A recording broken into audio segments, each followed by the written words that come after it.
మధు, అంతా నువ్వు కోరుకున్నట్టే జరుగుతుంది.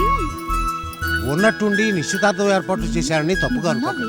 ఏంటంటే ఇది దాటితే మరో మంచి రోజు లేదని జోష్యుడు అన్నాడు. అందుకే బావగారు, కళ్యాణం వచ్చినా కక్కొచ్చినా ఆగదని పెద్దలు అంటూ ఉంటారు. ఆ. జరగాలని రాసుంటే అంతా అనుకోకుండానే జరిగిపోతుంది.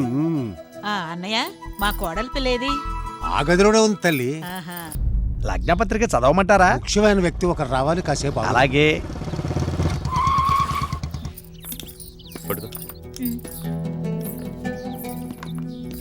నమస్కారం. రండి సార్, రండి రండి అమ్మా.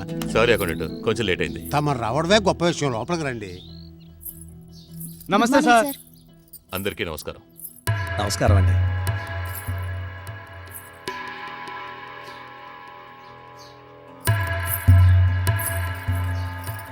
దీనింటికి ఈడుకు తీసుకొచ్చినారా?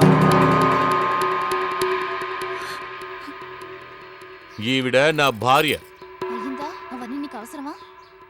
Sorry sir. ముహూర్తం దాటిపోతోంది. అమ్మాయిని పిలిపించండి, లగ్నపత్రిక చదువుతాను. సరేనా అమ్మా, నీ చెప్పిన విషయాలు మర్చిపోకు.